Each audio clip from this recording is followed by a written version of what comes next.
Hola amigos de Luján de Mariana, estamos una vez más con estos episodios sobre ciclo de conversaciones sobre la libertad. Hoy tenemos el placer de contar con José Carlos Rodríguez. José Carlos es miembro, socio de Luján de Mariana, además es periodista, colaborador desde hace muchísimos años en muchos medios. Y hoy José Carlos nos va a hablar de Friedrich von Hayek, que es un liberal al que todos los seguidores de Luján de Mariana ya conocéis. Así que muchísimas gracias por participar, José Carlos. Encantado, yo estoy encantado de estar aquí contigo y compartir algunas ideas de Hayek con todos vosotros. Bueno, una de las primeras preguntas que hacemos en estos ciclos, que son sobre todo para situar a nuestros espectadores, es pedirte que nos hables acerca del autor, ¿no? Que nos cuentes quién era Hayek y sobre todo la importancia que han tenido sus obras y sus ideas. Bueno, Hayek nace en el año 1899 en Viena, un poco para situarnos, ¿no? Es esa Viena del cambio de siglo, de finales del XIX y comienzos del XX, que, en fin, es espectacular. Realmente ahí, en ese caldo de cultivo, nacen gran parte de los artistas y de los intelectuales que condicionaron todo el siglo XX. Uno de ellos fue Hayek. Toda su tradición familiar le llevaba a las ciencias naturales, a la medicina, a la biología, y él de hecho estuvo pensando en dedicarse a la psicología, ¿no? A la psicología teórica, pero un poco por la situación del momento, una situación muy convulsa que había en toda Europa y en su país, en Austria y en Viena en particular, se decide por las ciencias sociales y en concreto por la economía. Se doctora en Derecho y estudia Economía con von Baber, sigue un poco con Fischer, perdón, sigue un poco la estela de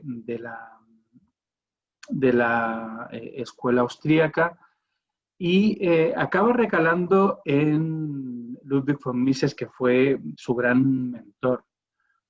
Hayek, que es curioso, él era socialista, entonces una especie de socialismo más bien fabiano, a él nunca le convenció Marx, le pareció muy dogmático, pero bueno, sí tenía estas ideas socialistas muy en boga en esa época, pero la lectura del socialismo de von Mises pues le hizo cambiar de idea. Se especializó en el estudio de cuestiones monetarias,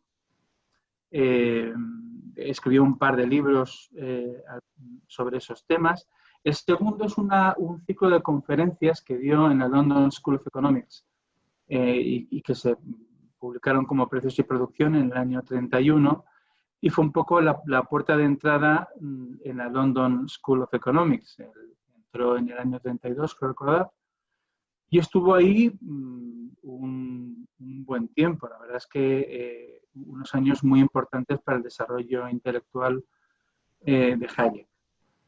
Ahí, bueno, se produjo su famoso debate, que no fue en realidad tal, pero bueno, su famoso debate con Keynes. Hayek criticó la teoría del dinero de Keynes, el libro anterior a la teoría del interés, y a la teoría general de Keynes. Y bueno, hubo un intercambio ahí entre los dos autores. Keynes criticó su producción de Hayek, en fin. Y se plantearon cuestiones que luego pues, van a aparecer de forma sistemática en el pensamiento, hoy diríamos macroeconómico, ¿no? Pues como son la metodología, los precios relativos o no, el papel de la teoría del capital y demás.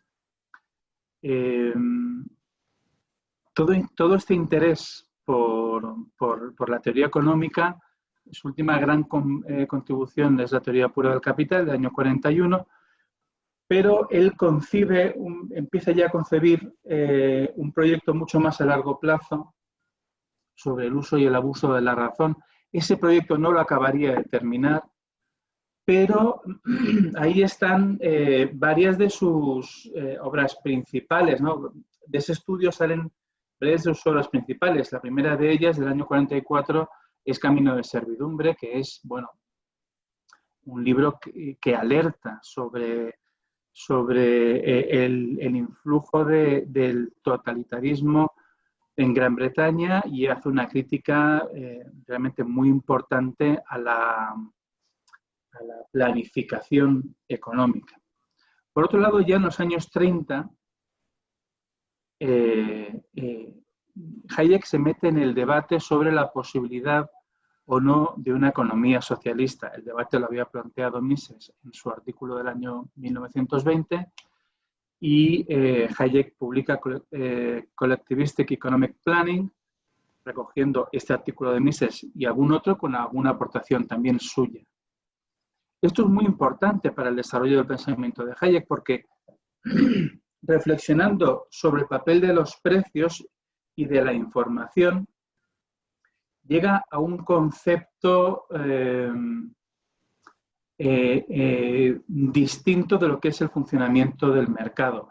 Él, y eso se ve en Precios y Producción, sigue la teoría del equilibrio general de Walras, básicamente, Walras y otros autores, ¿no?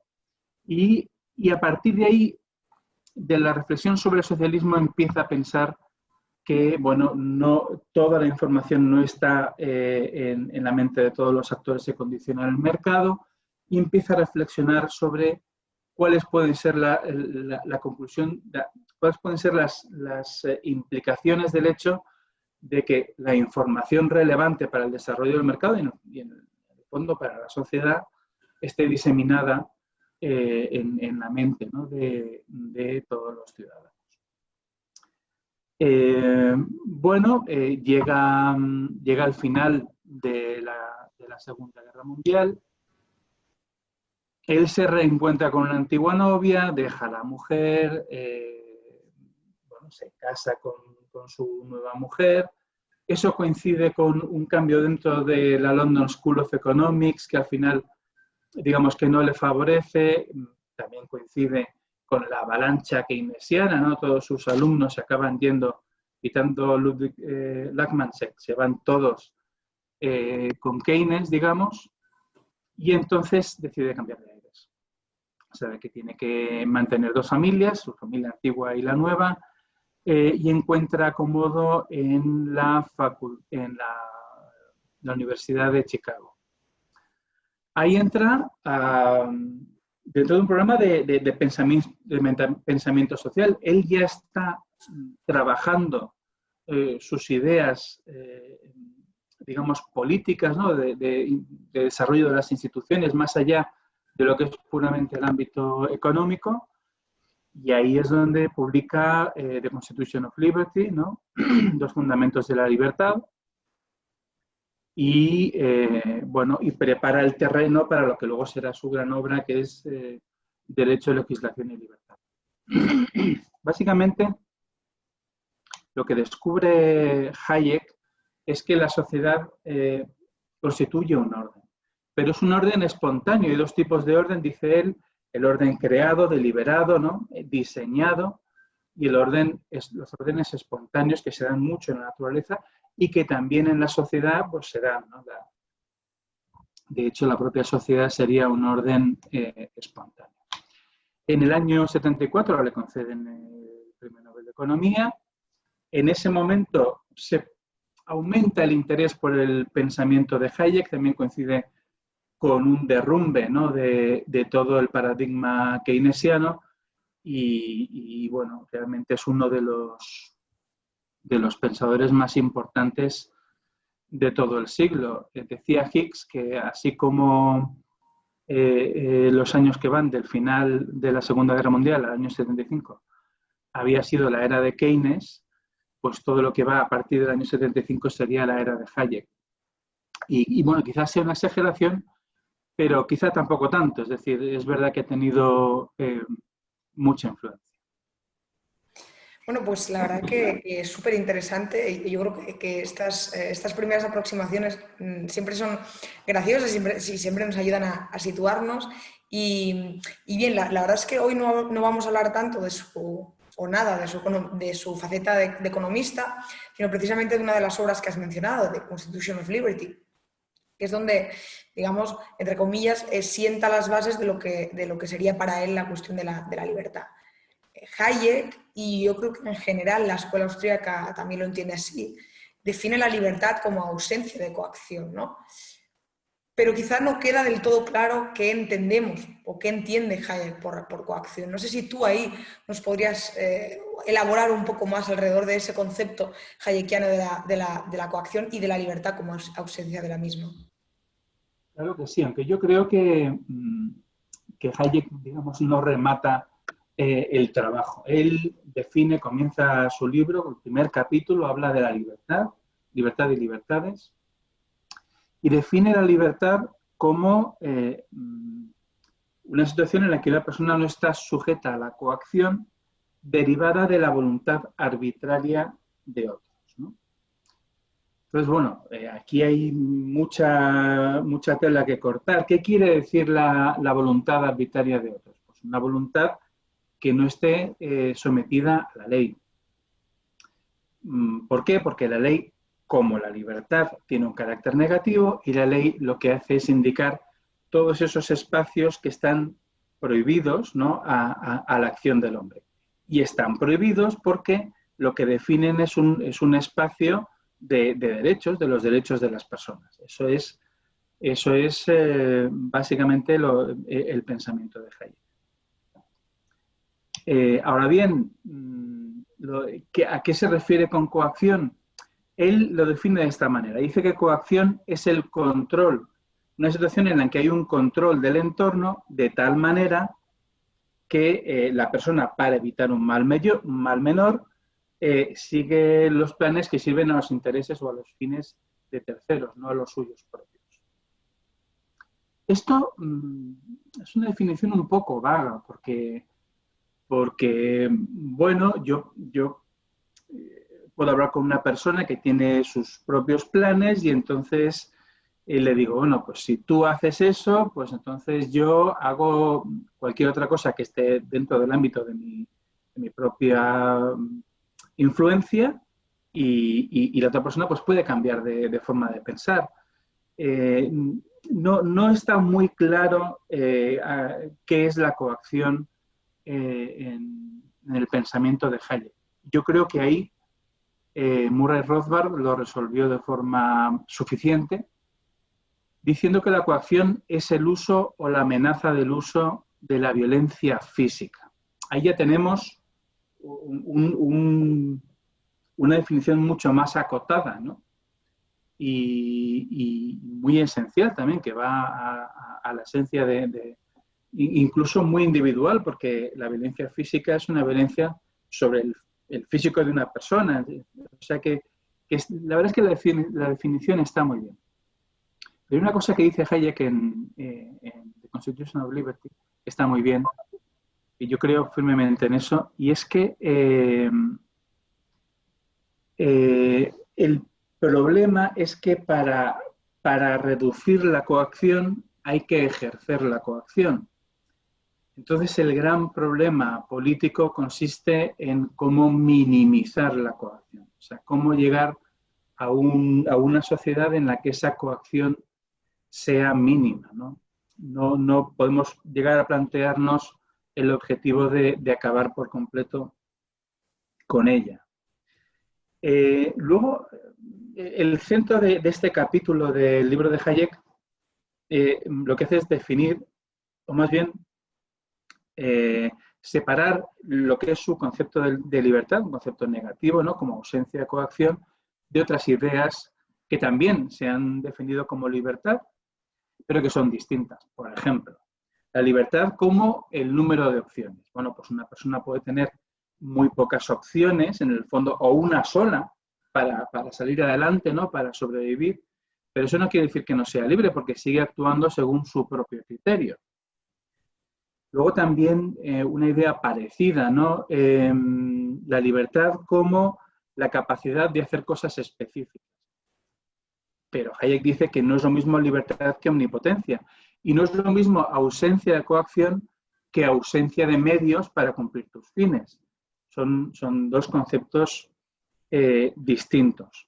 También se ha hablado de libertad política, ¿no? La capacidad de participar en el proceso que lleva al control del poder. Pero bueno, siendo esta una concepción, una idea importante, no es lo mismo la participación en el proceso político que la libertad de cada uno de los ciudadanos. Ha habido situaciones en la historia en las que no había libertad política, pero sí había una amplia libertad de los ciudadanos y al revés. Una cierta o incluso una amplia libertad política y varios derechos de los ciudadanos cercenados, ¿no? También se ha hablado de la libertad como la libertad interior, ¿no? Pero eso sería más bien ausencia de carácter de la persona. Entonces, bueno, sería un ámbito, digamos, más íntimo y, por tanto, entra dentro de un ámbito distinto. Cuando Hayek habla de libertad, habla de las relaciones entre personas, ¿no? De coacción, no coacción. También se ha identificado con la felicidad, por supuesto, es un asunto distinto. Y también, y esto es muy importante, se ha hablado de libertad o libertades. Bueno, la libertad, yo qué sé, de reunión, la libertad de expresión, etc. Bueno, estos son ámbitos distintos de nuestra acción, ¿no? Pues la acción económica, etc. Pero la libertad, dice Hayek, que yo estoy de acuerdo, es una, porque es en el fondo la capacidad de cada uno de nosotros de actuar según nuestros propios planes dentro de un terreno, un ámbito en el que no atropellemos los derechos de terceros. Otro de los conceptos o de los aspectos destacables, yo creo que de la concepción de la libertad de Hayek, es que esta está intrínsecamente ligada a la responsabilidad. ¿Por qué crees que para Hayek y en general para los liberales la cuestión de la responsabilidad individual es tan importante? Bueno, Hayek también en el mismo libro, en The Constitution of Liberty, él dice que libertad y responsabilidad están íntimamente unidas. Y de hecho dice que una sociedad funciona si cada uno de nosotros asume que su situación es la derivada de sus propias decisiones. Es verdad que hay circunstancias que se escapan a nuestro control, pero desde el punto de vista moral tenemos que dirigir nuestra atención hacia aquellas circunstancias que sí dependen de nuestras propias decisiones. Es cierto que actuamos en un mundo lleno de incertidumbre y que, por tanto, pues no podemos pensar que cada uno de nosotros somos omniscientes o vayamos a actuar siempre de forma juiciosa, ¿no? Pero lo que dice Hayek es que lo mejor es que cada uno de nosotros actúe según su propio conocimiento de lo que son sus planes y las circunstancias que pueden afectar a sus planes, porque siempre vamos a estar en una situación de ventaja frente a terceros que pudieran tomar esas decisiones por nosotros. Entonces, ahí se ve esa vinculación, ¿no?, de la idea de responsabilidad con la idea de libertad, ¿no?, de actuar por nuestra cuenta y de asumir las consecuencias de nuestras acciones, aunque no solo nuestras acciones nos condicionen, ¿no? También hay multitud de factores que se nos escapan. Hayek cree que el progreso exige que pensemos que nuestro propio progreso depende de nosotros mismos y no estemos echando la culpa a la sociedad, a los demás, porque por un lado eso es lo que nos lleva a mejorar, ¿no? Esa posición moral de decir, bueno, es que en el fondo dependo de mi actuación, ¿no? Dependo de mí mismo para salir adelante, es lo que nos lleva a adoptar una serie de comportamientos que nos ayudan a progresar. Fíjate cómo ahora vemos muchas veces lo contrario.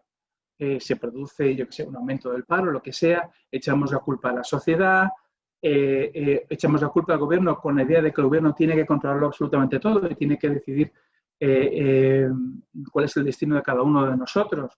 estamos en gran parte condicionados por la idea contraria, ¿no? La idea de que no somos responsables de nada de lo que nos pasa, y además es una idea que está fomentada desde el ámbito político. Al final, esto es como una moneda con dos caras, ¿no? Una cara negativa, que sería la libertad, ¿no? La libertad como concepto negativo, y una cara positiva, que sería la responsabilidad. ¿Tú crees que de alguna manera Hayek identifica un peligro en la, no sé cómo decirlo, despersonificación o en la ausencia de responsabilidad de las decisiones propias? ¿Tú crees que en alguna de sus obras, no solo en The Constitution of Liberty, Hayek está en cierta medida identificando ese potencial peligro, ya sea a través de pues, cuestiones como la excesiva colectivización de ciertas causas o, no sé, la desresponsabilización que a veces se produce, ¿no? con lo que es el Estado, ¿no? Que como el Estado es un entramado, que no se sabe muy bien quién lo lleva, ¿no? Eso conduce a que nos pueda ser responsable, o le pueda imputar responsabilidad a sus actos, ¿no? ¿Tú crees que ahí hay una identificación de ese peligro por parte de Hayek? Yo creo que sí.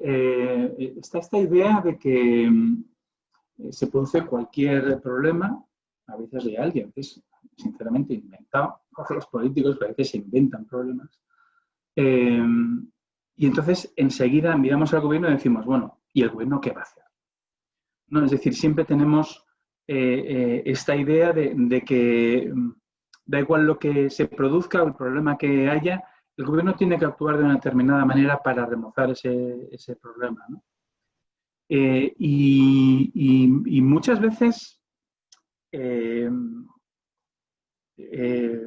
los propios ciudadanos identifican los problemas que les atañen o que atañen a otros, cuidado, a veces son problemas que atañen a otros y actúan en consecuencia. Yo creo que el propio proceso político nos enseña a ser infantiles, a no asumir nuestra responsabilidad sobre las cuestiones que nos atañen y favorece eso, esa moral casi infantil, ¿no? ¿Por qué? Porque se ponen a sí mismos los políticos como las personas capaces de salvarnos de nuestra propia situación. Hayek vinculaba la libertad a la responsabilidad y defendía esta moral de responsabilidad personal que en el fondo es lo que nos puede salvar a cada uno de nosotros. Bueno, sí, si te parece, como ya nos acercamos al final de esta conversación, me gustaría lanzarte una última pregunta. Y esa pregunta es, ¿qué papel juega en todo esto, en el concepto de libertad de Hayek, el imperio de la ley? ¿Cómo asegura el imperio de la ley el mantenimiento de la libertad? ¿Y qué condiciones deben darse, ¿no? para ese surgimiento del imperio de la ley y sobre todo el mantenimiento a lo largo del tiempo? Bueno, es una cuestión muy compleja que Hayek atendió en diversas obras, sobre todo en los fundamentos de libertad y especialmente en derecho, legislación y libertad. Para poder entenderlo tenemos que entender un poco cuál es el concepto de derecho según Hayek. Por un lado, él distingue, como he dicho antes, entre órdenes espontáneos y órdenes deliberados, ¿no? Bueno, pues el derecho formaría parte de otras instituciones sociales que surgen de una manera más o menos espontánea. Y de hecho las fuentes del derecho tradicionalmente son la costumbre, la jurisprudencia, ¿no? Que sería un poco el pensamiento, la doctrina acuñada por los jueces y la legislación. Todo eso crea un corpus de derecho que condiciona tanto las actuaciones de los ciudadanos como la del resto de instituciones, incluyendo al gobierno. Hayek ve al gobierno simplemente como una organización, como una parte de la sociedad con unos fines específicos, pero que también debería estar sometida a ese derecho. Entonces, esa es la idea del imperio de la ley, ¿no? que la actuación de cada uno de nosotros, y eso incluye al gobierno, esté sometida a un conjunto de normas que impidan que ese gobierno viole los derechos individuales de los demás. Aquí habría entonces una oposición entre dos principios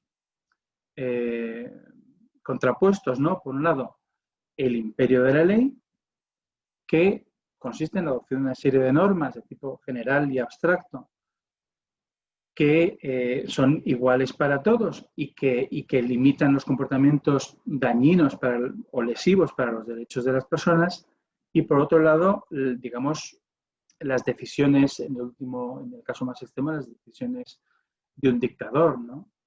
De un Robespierre en la época del terror, etc. Y él defiende lo que Sir Matthew Hale definía como el gobierno de la ley y no el gobierno de los hombres. ¿Cómo se mantiene? Bueno, antes que eso, todo eso tiene que ver con un concepto que ha tenido una influencia enorme en el pensamiento político y que y que ha tenido efectos para mí muy negativos, que es el concepto de soberanía. Esa idea de la soberanía es la idea de que hay una fuente de legitimidad, una fuente de poder, de la cual emana pues todo el derecho y demás, y todas las normas, y que no tiene ningún tipo de freno, ¿no? Esta idea se llega a vincular al rey, sobre todo con Bodino. Rousseau le da la vuelta y habla de la voluntad popular, lleva la idea de soberanía del rey al pueblo, y estamos en eso, es decir, estamos en la idea de que el pueblo es absolutamente soberano y es capaz de decidir cualquier norma y de aprobar cualquier ley. Hemos pasado de una visión autoritaria del rey a una visión totalitaria, en el fondo, de la democracia como fuente absoluta de las normas y sin ningún tipo de restricción. Esto supone, claro, un grave problema político para quienes defienden la libertad, y este era el caso de Hayek. Y él, en Derecho, Legislación y Libertad, en su último volumen, son 3 volúmenes, El orden político de una sociedad libre, plantea una posible solución. Él dice que lo interesante es separar las funciones del Parlamento. Por un lado, la función gobernativa y, por otro lado, la función legislativa.